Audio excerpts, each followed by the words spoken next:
When we look at the smartphone camera, where it came from, where it is today, and where it's headed, probably not even the guys making it realized how much this was going to change the way we see the world around us. Instagram, influencers are all byproducts of the smartphone camera. In this episode, we are going to talk about the past, the present, and the future of the smartphone camera.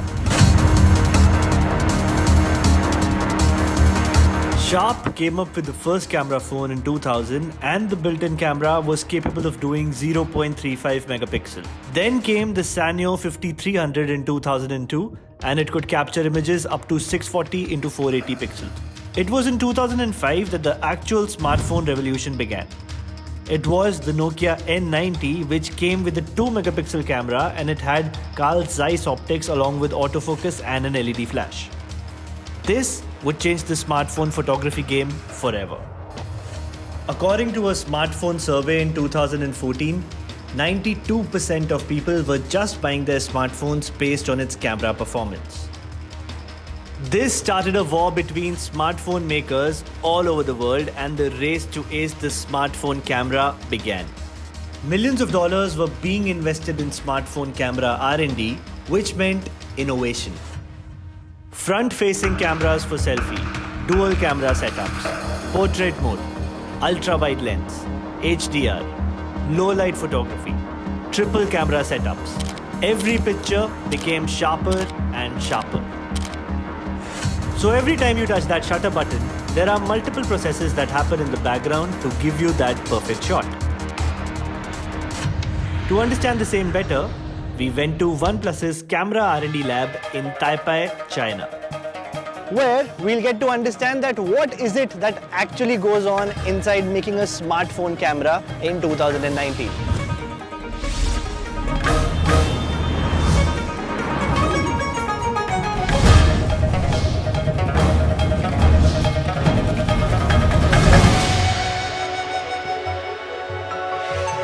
Okay, so I've got Ivan with us over here, who is an IQ engineer at the camera lab at OnePlus. He's going to walk us through inside the camera lab and show us what all goes into making a smartphone camera. Introduce our reflective camera lab first. Generate different lighting source to simulate the real world. And here is our reflective test chart, which help us to improve our image quality. Okay. And, so this is for the exposure, most of it. It's for exposure, color temperature, okay. And, autofocus. Autofocus. Basically all of the 3A function. So here is a LED lighting.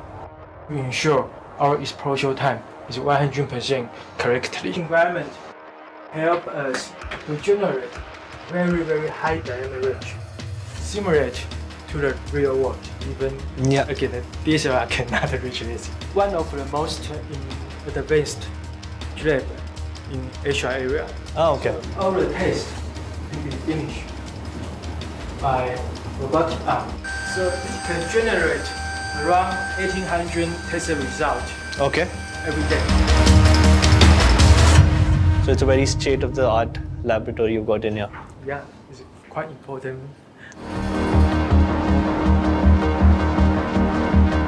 Okay, so we've got Gary with us, who's an automation engineer over here, and he's going to explain what's going on with so many of these phones at the same time. Gary, over to you. In order to ensure our camera software quality is qualified for each ROM version. Okay. Yeah. This area is providing stability, functionality, and Google Test Suite for Google certification.